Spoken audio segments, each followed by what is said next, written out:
Welcome to week 13 of the NFL season. We have arrived at Turkey Week finally, where we can sit down with our family, friends, and a whole bunch of food and watch Tommy Cutlets play Cooper Rush. But in all seriousness, we've got a big week of games, a bunch of tough ones to call, not to mention it's a full strength schedule, 16 games compared to 13 last week. In last week, I managed to go 9-4. Not the greatest, not the worst. I did end up switching my 49ers pick over to the Packers, so do keep that in mind if you're keeping track of my score. Looking into this week as I give you my breakdown and predictions for all the games, we have some tough ones up here. There's a lot of 50-50s. The Thursday games on Thanksgiving, though, they seem fairly easy. Of course, we traditionally start off with the Detroit Lions, and they're playing the Bears. Now, this is a curious case because the Bears actually did play the Lions very well last year, and the Bears right now, they keep getting really close to greatness. They have lost heartbreakers in back-to-back weeks. The blocked field goal against the Packers, then losing in overtime to the Vikings. They've been hanging in there. The offense is starting to get into more of a rhythm. They have a chance in this one, as crazy as it seems, because the Lions don't always show up on Thanksgiving. Now, with that said, I think you've got to go with Detroit. There's no reason to go against them until they lose. They've won 9 games in a row. That is a very impressive feat, and in a lot of them, they've been quite dominant. Since it's a divisional matchup, there's a chance this ends up being close, but honestly, the Lions, they've been making some good stops defensively, and it's hard to imagine Caleb keeping up with Jared Goff and that offense. Eventually, the Lions will break through, and I think the Bears are inevitably going to fall behind. Maybe it's more low scoring than it feels like it should be on paper, but this should be going to the Lions. But Lions-Bears has nothing on what could be the greatest toilet bowl of all time on Thanksgiving Day between the Giants and the Cowboys. Dear God, this game is going to be a disaster in one way or another. Either the Cowboys completely and utterly decimate the Giants, which I think is the more likely outcome, or both teams just go back and forth absolutely sucking. Now, if this game happened before I saw what happened against Tampa Bay, then I'd say maybe the Giants had a chance, but it's very clear they're going to lose the rest of the games they play this year. They are quitting on their coach. This looks like a team that wants the season to be over with right now. They're not showing any effort. They're all pissed off. They want that coach gone, probably the GM as well. The Giants stink. They're going to lose the rest of their games this year. I can almost guarantee it. All of these games are losable. This was the only one that felt like maybe, just maybe, they had a chance of taking, but not after what I saw against the Buccaneers. Not after the fact that the Cowboys not only played well against the Commanders, but beat them. This will be a disaster with how banged up that Giants O-line is, with how insufferable that team feels like, how irritated they are. That Cowboys D-line will have an absolute field day, and this won't even be a close game. It should be, but it won't. Cowboys will continue to win meaningless games and destroy their tank. The most interesting game of Thanksgiving probably comes at primetime when the Packers play against the Miami Dolphins. The Dolphins right now, this is a big test for them. They're starting to get hot at the right time. Their schedule is very doable. And if they win this game, they're right back in the thick of it to potentially be in the race to make it into a wild card spot in the AFC. Their season is not over like I thought it was. They're getting hot at the right time. Seems like things are starting to click, and that convincing win over the Patriots was a good step in the right direction. My issue with the Dolphins, though, that makes me favor the Packers is that they're terrible in the cold, and they happen to be playing in Lambeau Field at the end of November. If you look at the Dolphins' record, especially with Tua, when it's like below 40 degrees, they're absolutely garbage, and I see no reason why that won't continue.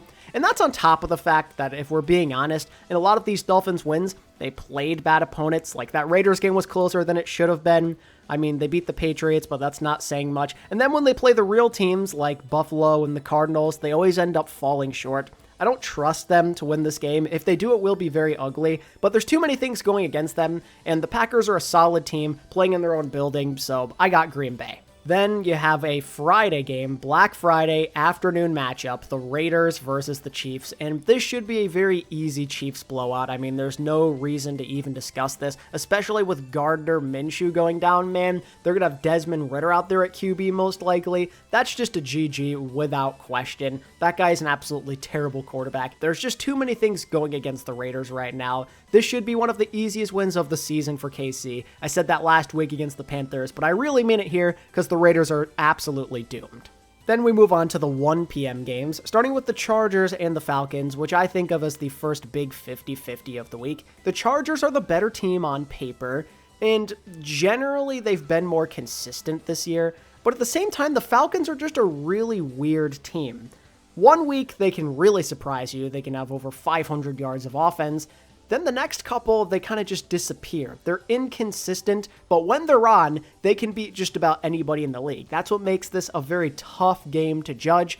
I mean, their NFC South divisional lead has disappeared before their eyes. They need this win. Maybe they can come back strong out of the gates now that they've had a bye week to reset, but I can't realistically pick Atlanta to win this game. The Chargers have been the better team, and they just had a really close matchup with the Ravens to truly prove themselves, so I'm going to rock with them. I'm a little worried about the status of J.K. Dobbins. Maybe that could swing this game in the favor of Atlanta, but with their identity, I'm sure that this Chargers team will figure out a way to win on the ground anyway, and I expect them to make some stops. I can't go against them as the more consistent team, so I'll take LA, although I do think this will be a pretty close match.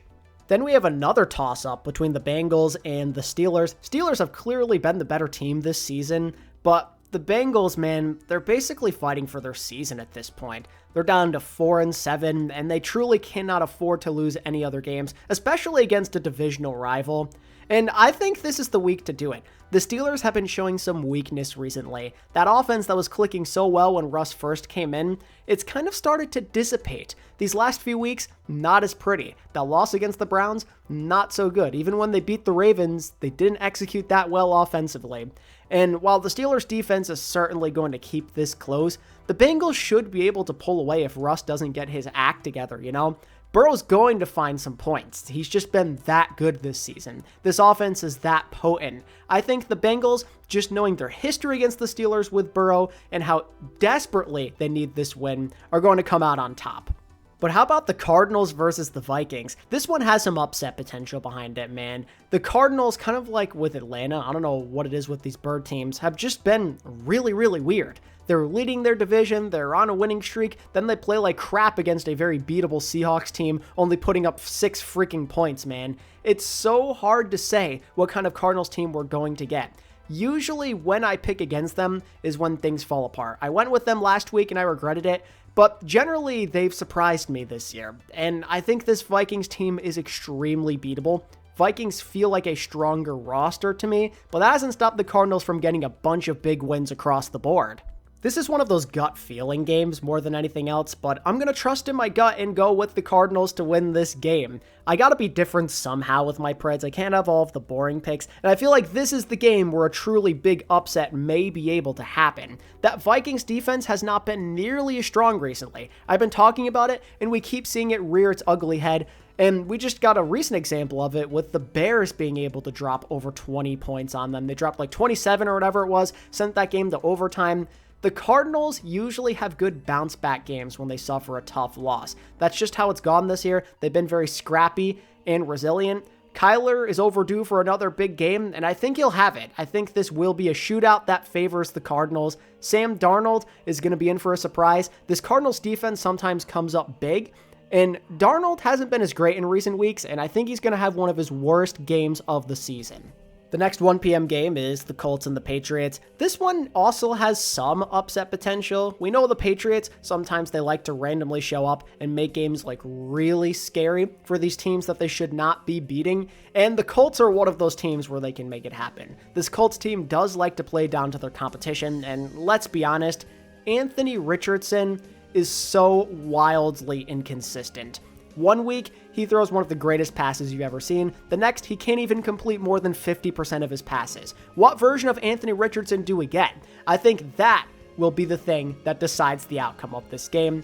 And just knowing how bad he played against the Lions and how bad this Patriots team is defensively, I think he'll come back strong. Maybe they can establish the run game with Jonathan Taylor again, and they'll pull away from the Pats. Maybe this ends up being a slightly scary match, but after what I saw against the Dolphins last week, clearly the Colts are the better team, and they'll find a way to win this game.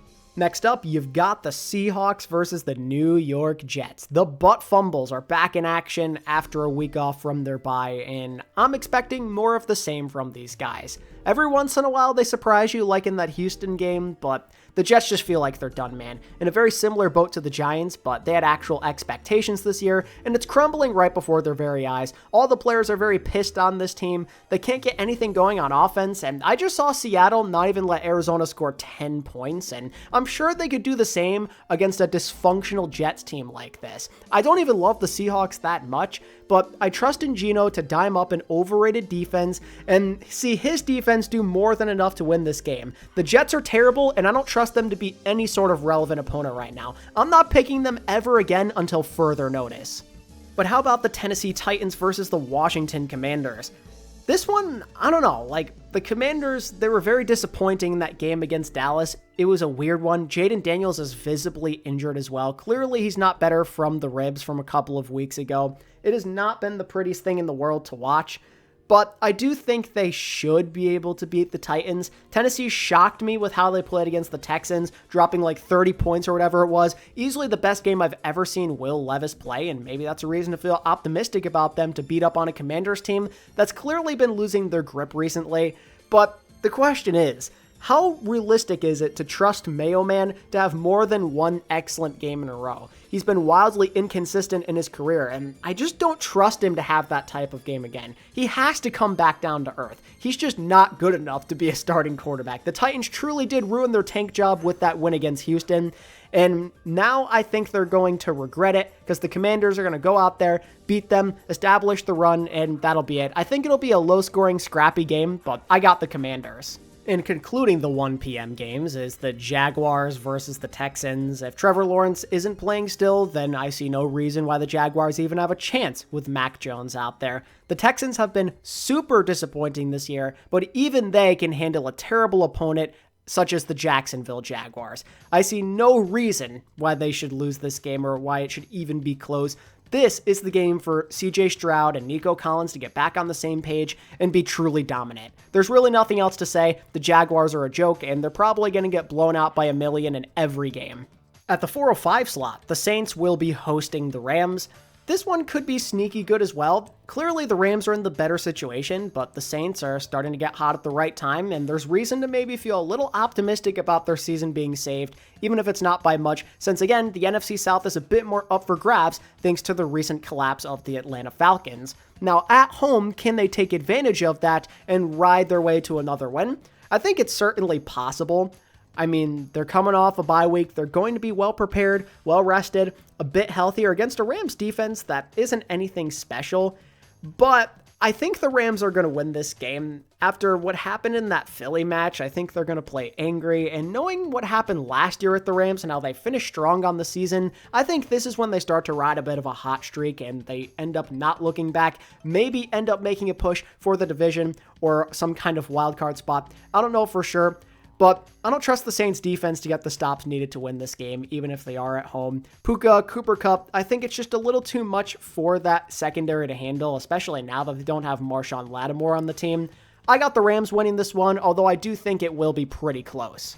At the other 4:05 slot, the Panthers are playing the Bucs, and while I do think the Buccaneers will be winning this game, this might end up being a lot closer than you would have thought if you looked at the schedule a couple of weeks ago, because the Panthers genuinely have played a lot better. They're turning some kind of corner with Bryce Young. His confidence, it's finally there. This is the Bryce Young that we were promised when he got drafted back in the day. The last 3 weeks, the Panthers have been a competitive football team. They've won 2 out of 3, and they damn near sent the Chiefs to overtime. That is very impressive for a team that was considered to be the worst in the league by most. If they can win games, if they can keep it close with the Chiefs, I don't see why they can't punch above their weight yet again and give the Buccaneers a run for their money. If I remember correctly, in at least one of their meetings last year, Baker kind of struggled against the Panthers. Maybe in a divisional matchup like that, it can happen again here. The Bucs are certainly a beatable team. They're not at the Chiefs level. So maybe this ends up being a close game. Now, that said, I think there's just too much on the line for the Bucs with the division trying to claw their way back. They'll find a way to win this game with how Baker Mayfield's been playing, but maybe it ends up being a pretty intense contest. At 425, arguably the game of the week. Ravens versus Eagles. This could be the best game of the season so far, knowing the caliber of these two rosters. The Eagles right now actually may be the favorites to win despite being on the road. They're on a heater right now. Second longest winning streak in the league, only behind the Lions. Saquon looks like the MVP of the league arguably right now. Jalen Hurts keeps playing better. The defense has shown steady progress. The pass rush is getting home. They've been forcing turnovers a lot better than the beginning of this year. This is a game they could definitely win with how they've been playing. Great quality football. But in my opinion, they're overdue for a loss.